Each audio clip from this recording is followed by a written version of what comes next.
कक्षा द्वादश द्विघात समीकरण में आप मूलों में संबंध के आधार पर गुणांकों में संबंध पढ़ रहे थे। इसी क्रम में एक प्रश्न है, 2-3 प्रश्न इसमें उदाहरण आपको दिए हैं, वो भी बड़े अच्छे हैं, इम्पोर्टेंट हैं। प्रश्न संख्या 26 को आप देखिएगा। ये कहते हैं कि समीकरण अल्फा स्क्वायर और plus beta square into x square minus 2 into A alpha plus B beta into x plus A square minus plus B square equal to 0। और इसके विषय में कहते हैं कि मूल समान है।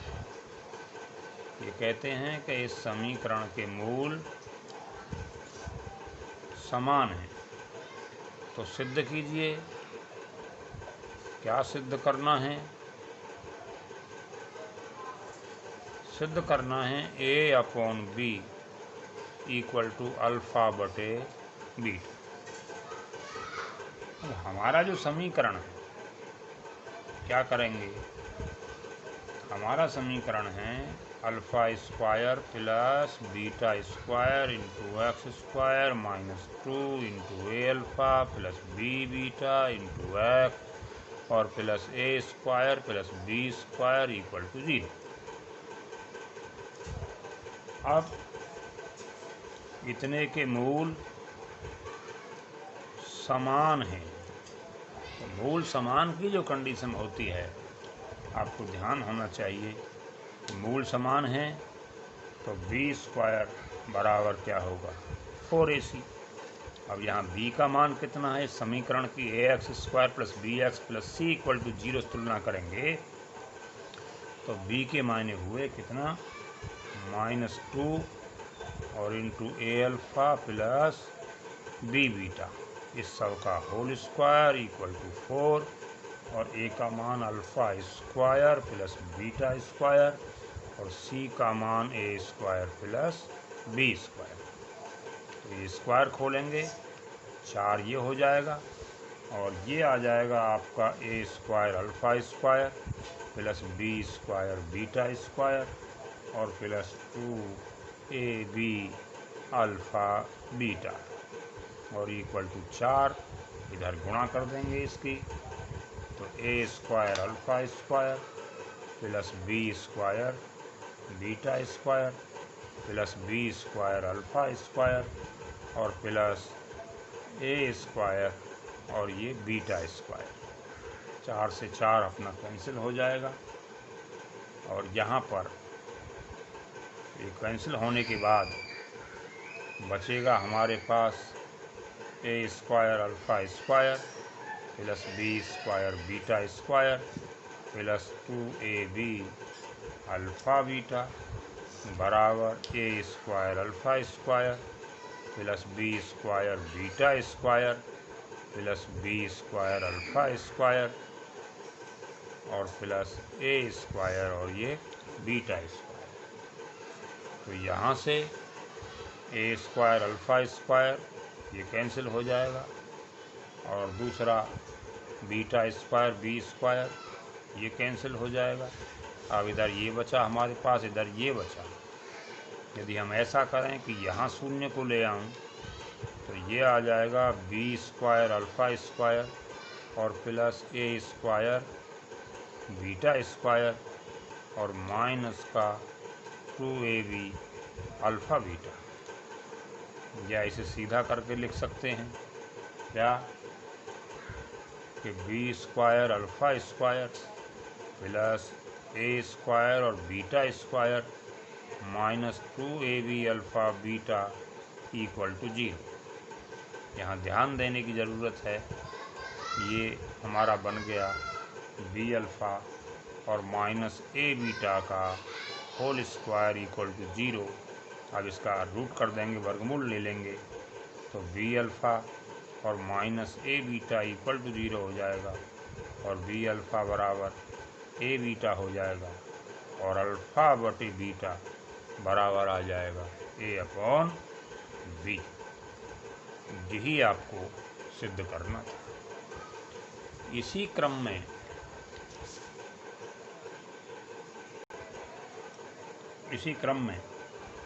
एक प्रश्न लेते हैं, बहुत इम्पोर्टेंट टाइप का प्रश्न है ये कहते हैं कि यदि समीकरण x square plus p x और प्लस क्यू इक्वल टू 0 तथा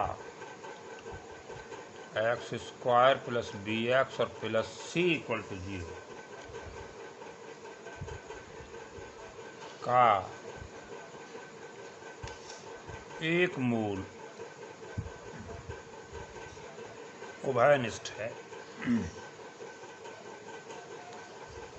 तो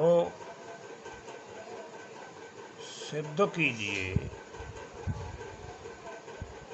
c माइनस क्यू का whole square equal to b minus P और इंटू पी सी माइनस बी क्यू। इस प्रकार का प्रश्न बोर्ड एग्जाम में अक्सर पूछ लेता है। बड़े प्रश्नों में तकरीबन 10 अंक में पूछ लेता है, तो इसे बहुत ध्यान से देखने की आवश्यकता है।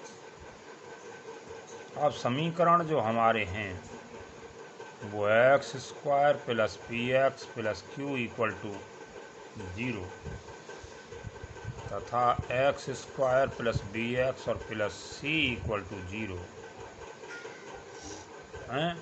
का माना उभयनिष्ठ मूल अल्फा है। जब दोनों का एक मूल एक समान है, अल्फा है, तो ये मूल इन समीकरणों को संतुष्ट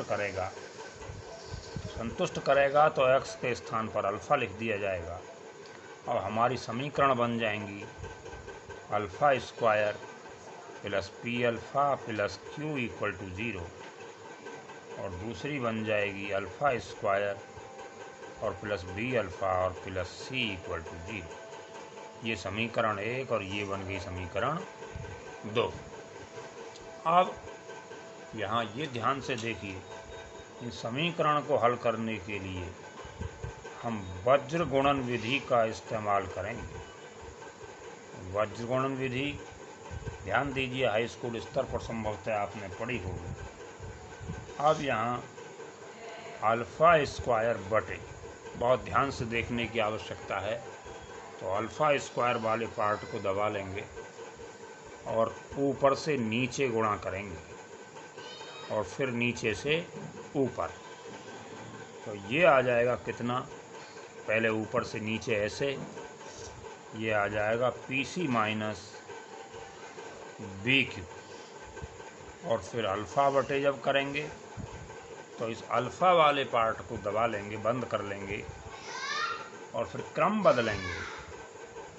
क्रम कैसे, नीचे से ऊपर, यानी 1 इसका गुणांक माना जाएगा 1 इंटू क्यू और माइनस 1 इंटू सी, तो ये आ जाएगा क्यू माइनस सी। फिर 1 अपॉन करेंगे तो जो हमारा अचर पद है इसको दबा लेंगे, बंद कर लेंगे और फिर क्रम सीधा पहले की तरह रखेंगे। फिर आ जाएगा ये 1 into b minus 1 into p, तो ये आ जाएगा बी माइनस पी।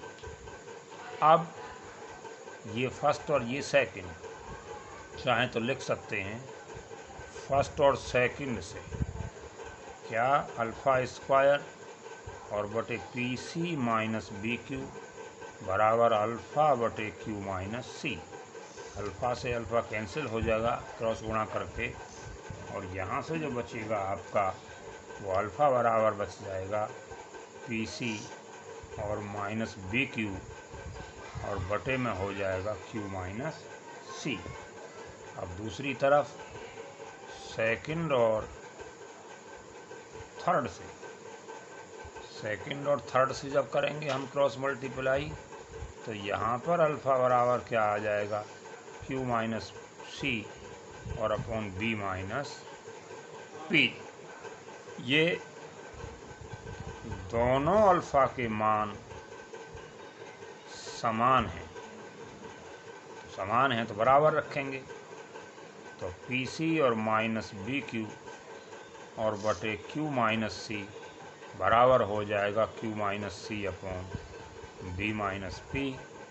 तो ये क्रॉस गुणा कर देंगे तो क्यू माइनस सी का स्क्वायर बराबर हो जाएगा ये बी माइनस पी और पी सी माइनस बी क्यू। यही हमको सिद्ध करना था।